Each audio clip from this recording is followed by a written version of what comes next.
How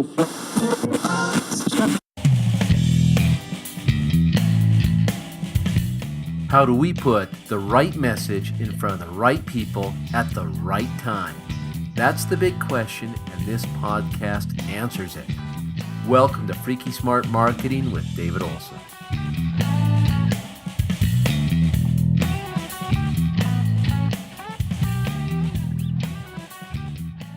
All right, well, awesome. Glad to be back for another episode of Freaky Smart Marketing Podcast, the place to be if you want to learn how to put the right message in front of the right people at the right time and get the results you've always wanted. So what are we talking about today? Today in this episode, we're talking about how to create your attractive character. Now, by attractive character, I'm not talking about how good you look or, posing for Instagram or any of that stuff. I mean, if you look at me, I'm really not very attractive. A little overweight, out of shape, not looking the best. But what I mean by attractive character is it refers to your ability to attract a following. Your attractive character is what makes people really want to get to know you, to follow you, and to learn from you. Now, keep in mind, Frank Kern is an absolute great marketer if you haven't heard of him before, but please look him up. Frank Kern said that there's 3 reasons why people don't buy from you. Number 1, they don't believe in you, the person selling it. Number 2, they don't believe in themselves that they can get the same results that you did. And number 3, they just don't want it. And there's really nothing you can do about number 3. But number 1 and number 2, you can do something about that. And believing in you as a person selling, that's what we're talking about when we're talking about creating the attractive character. Creating a person that people will follow, that they'll believe in, that they'll know, like, and trust and want to do business with. So Russell Brunson and his book, .com Secrets, and now Russell's probably one of the greatest marketers on the planet today. He's pretty young, younger than I am, but he is outstanding. I mean, there's a great article in Forbes earlier this year about how he took his company, ClickFunnels, from 0 to over 300 million in 3 years with no venture capital. So I highly suggest you look up that article if you have a chance. Anyway, Russell said, the key to building your attractive character is to understand that people will follow you because you have completed the journey that they're on right now, and they want the same results you've already achieved. So they will follow you because they want the results that you achieve, but they want it in a way that is appealing to them, that they like. They want to feel like it's their journey and just not some scam. People don't want to be sold to. They have a natural aversion to being sold to. So let's look at 4 elements of attractive character of an attractive character. Number 1. An attractive character needs a backstory. So this is about where we share only important elements of our backstory, and think of why you're sharing it. Will it have an impact on your target audience? Will sharing this particular part of your story, what will it do for your audience? Will it help to get your audience into the right emotional state? Now, that's a really key point. In order to make a buying decision, all buying decisions are emotional in nature. Then after we make that decision, we then rationalize it with logic. And we look at it and say, oh, well, yeah, that was a really great thing because, but in reality, we did it because we wanted to. We had an emotional reaction. And we have to, the point of our marketing and sales is to get people into that right emotional state so that they will be able to make a buying decision. And we create that emotional state by sharing our backstory with them. We wanted to, in bigger context, we can call it the hero's journey, which I'll go into greater detail later. But basically, it's a story. There's a hero. They want to accomplish a task. There's some big conflict that prevents them from accomplishing that task. They have to overcome that. They later have success, and they either change inwardly or outwardly. So we're going to dedicate a lot to that later on. But then, maybe as you're sharing your backstory, maybe you're revealing a specific aspect of your pain that your ideal customer can relate to, or maybe you're revealing part of your life that led you to get involved with your current offer or whatever it is you're doing right now. Number two, the second element of an attractive character is parables. Now, a parable is a story. It's a story that's relatable. So you can take stories from your life or your business and relate them to your current business or offer. But here's the deal. You can't make up these stories. These stories, you can only share true stories. But they don't necessarily have to be your stories. They can be other people's stories, but they need to be true stories, or else, it just, people have just an ingrained radar. They will sense when it's not true, and that's just not appropriate for that to be happening. Number three, the third element. So you need to have character flaws. Now, you should share your character flaws, your mistakes, your lessons, your challenges, how you learned and grew from them. Look, we all make mistakes, and no one's perfect, especially when we're learning something new. So you can use those mistakes and those character flaws or imperfections to your advantage. When you share those mistakes, you're going to allow your audience to peek inside the real you, and as a result, they'll resonate more with you. I call it sincerity. I've been asked many times, what are the number one traits that a salesman needs? And they need, in my opinion, they need both empathy and sincerity. Gone are the days of those guys holding a big wad of cash in their hand and standing in front of a mansion with a super sports car. People see right through that crap now. Being sincere, letting down your guard and say, you know what? Hey, I'm just like you. I make mistakes. As a matter of fact, one of the most powerful things you can say in a sales presentation is, you know what? I've been there before too. I know exactly how you feel. And that's why I've decided to do this. And that's actually very powerful, because it shows an emotional connection with your audience that, you've been in the same place that they've been in, and that led you to this decision. And so you're leading them down the line. Okay, for the fourth element of an attractive character is polarity. Now, this is actually a very powerful element in personal branding. I don't particularly care for him, but think about Howard Stern and how he has created his brand. People either love him or hate him. There's not really an in-between with him. You can take a similar approach with your attractive character. Just know that you will likely get some haters along the way, and some people will love your message. Hopefully a lot more will love your message than hate you. But think about every big leader in history, from Jesus Christ to Napoleon to Hitler. I mean, some people just absolutely love Jesus, and there's millions of his followers today, while other people hated him. They crucified him. Same thing with Hitler. His close followers loved him. Other people hated him, and for good reason, because he created this polarity. Every successful leader in history creates polarity. So if you're trying to appease everyone, you're going to end up appeasing no one.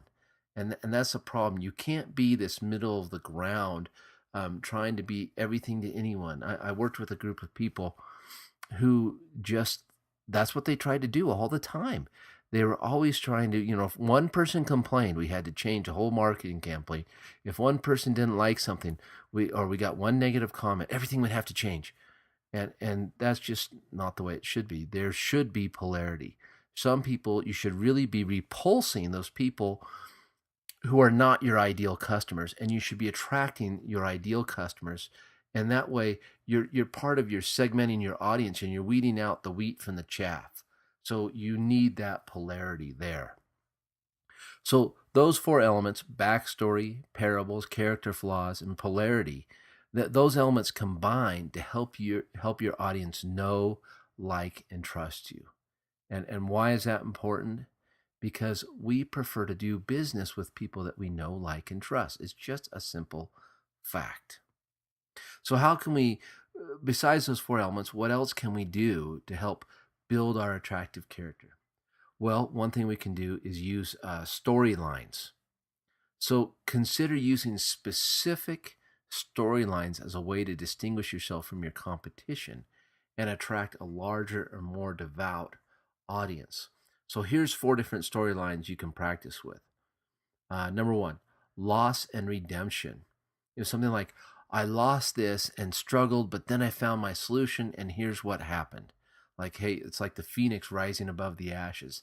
I was really struggling. I was losing everything. I was about to lose my home, but then I tried this new thing, and now I'm doing really well. My wife's happy. My children are happy. Something like that. The loss and redemption storyline. Us versus them. You can create polarity by drawing a line in the sand between you and your competitors. Don't be sucked in by all those other gurus, false hype. Stuff like that is what you can say. It's us versus them, good guys versus bad guys. Number 3, before and after. I used to have no leads or sales, but then I found, and now I have more leads, sales, and commissions too. That's just an example line. A word about before and after. If you are doing Facebook ads and you're in some kind of business where you show pictures of before and after, keep in mind that is against the terms of service. I run up against this all the time. I do some work in the self-help and in the dieting space for clients. And you can't do before and after pictures, but you can use this line, the storyline, very effectively. Just want to throw that in, just a little FYI for you. Okay, number 4, third-person testimonials. Now, I really shouldn't have to say anything about this, but I'm going to because I find it all the time. Have someone else share the results that they've had using your product or services. Don't go on there and talk about how great you are, how wonderful you are, how everyone loves you. That just does not fly. I mean, no one wants to listen to a blowhard like that. It's so much better to have someone else talk about how great you are and the results they got from your product. Now, that doesn't mean you can't coach them. So when you're trying to get a new client or something, or you have past clients, you can sit down with them and say, hey, would you help me out with this? And you can just ask them these questions. Say, hey, what were you really struggling with? Okay, and let them answer, and then say, well, and what did you do to overcome that? Okay, and then they answer it, and they say, and now what does your life look like? And then they answer that. And that's a perfect format. What were you struggling with? What did you do to solve it? And what does your life look like now? And then they can give their name and your name and say, hey, it was all because of this program. But do it in that order, and that's a very effective way to get good testimonials from your past clients or people who have used your products or services. Okay, moving on. So the 4 types of attractive characters. So we have, 4 types. The leader, the adventurer or crusader, the reporter or evangelist, and the reluctant hero. So let's look at the leader first. Now, the leader, it's usually assumed by people whose goal is to be leaders. It's people who have already made it, in quotes there. They have made it. They've achieved the desired end result, and now they're going to show the rest of us how to do it. They're going to lift other people up to where they are. So then we have the adventurer or the crusader. Now, this is usually someone who's really curious, but they don't have all the answers. They don't know it all yet.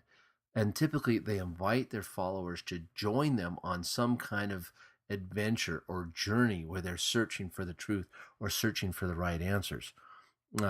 It's really evident when someone's trying to use the adventurer, the crusader persona in their marketing, because they usually come join me, or join our adventure, join our experience. Join is a key word there. They could also be like crusaders who are looking to right some kind of perceived wrong, whether it's in society or in a market. There's a perceived wrong, and they're going to go out there and they're going to fix this wrong, and they're inviting you along on their crusade to fix this perceived wrong. Okay, number 3, the reporter or the evangelist. Now, this is where most people fall into the reporter class. They haven't made it yet. They're obviously working towards that goal, and they're going out and they're trying things, they're testing things, and they're coming back to their audience and reporting on their progress. It's actually very similar to the adventurer, but they're kind of they're taking this idea of being a reporter or journalist and saying, hey, we're going to go out and do these things. We're going to be totally unbiased, and we're going to objectively report these things back to you so that you can then make a decision. Then obviously the next logical course of action or choice for their audience is to buy whatever it is they're doing, whatever product or service it may be. But that's the reporter. And this is where most people would fall into that reporter or evangelist area. They could also be in the adventurer or the crusader. Now, fourth and lastly, the reluctant hero. Now, this is the humble hero who's typically shy. They don't want to be the center of attention. They don't want to be in the limelight. But they've been through the process. They have achieved the results, and they know the secrets and the tricks that are so important. They know their followers need them, so they have to overcome their own personal shortcomings, their shyness, and they have to share this important information reluctantly with their followers. It's not that they're reluctant to share the information. They're just reluctant to come out of their introverted shells to share that information. Now, if you have achieved, you have made it in your industry or market, I really suggest that you do the reluctant hero. I have watched a number of people try to be leaders, but leaders, there really is reserved for the very few. Tony Robbins is a leader because he has achieved it. Oprah Winfrey, she's a leader. She's achieved it. But when we try to assume the character of a leader and we haven't really made it, we haven't done it, it comes across very insincere and disingenuous. So for most people, I highly recommend you stay away from the leader character and you stick with either the adventurer, the reporter, or the reluctant hero. And if you have made it, then definitely the reluctant hero is the better way to come across. People would much rather sit down with a humble hero who wants to help them overcome their problems, as opposed to a leader who wants to talk about how they themselves have done everything and you should follow and mimic them. So that's my word of warning on choosing your different character, choosing it wisely. Now, I try to go back and forth in my own personal. I try to go between the crusader and the reporter. Yes, I have achieved significant results in my business life, and I sold tens of millions of dollars of medical devices.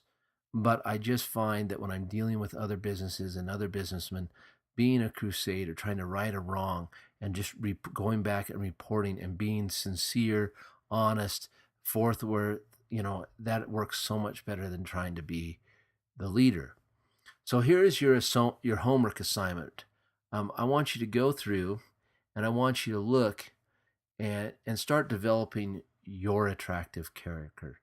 Which persona are you going to assume when you address your audience, when you're creating content and when you're talking to your audience? How are you going to come across? Are you going to be that leader? Are you going to be the adventurer? Are you going to be the reporter? Are you the reluctant hero? Then ask yourself, what's your backstory? What parables or stories from your life can you share and relate them to business experiences? What analogies can you find? What metaphors are there? Decide on your character flaws. It's okay to show sincerity and vulnerability in it. Also decide, on that polarity, what are you going to stand for? What is it that your personal brand, how are you different? How are you going to draw a line in the sand? Decide on those things and start developing it. And then look at your storylines. What storylines can you use? Can you use loss and redemption, us versus them? If you're going the crusader route, us versus them is a really great way to do it. If you're a reporter, then look at before and after. If you're the reluctant hero, the loss and redemption storyline is a great option for you. The third person testimonials work for all of them. So anyway, go through, look at those things. What type of attractive character are you going to be? And thank you for listening to this episode of Freaky Smart Marketing. We will catch you on the other side. Thank you so much for listening to Freaky Smart Marketing today. For all the show notes and resources mentioned in this episode, go to freakysmartmarketing.com/podcast to see the latest episodes. Also, please leave us your feedback on what I can do better. Do you have questions about marketing or sales? Send me your questions and I'll answer them on the show. Hey, we'll see you next episode. Have a great week, my friends.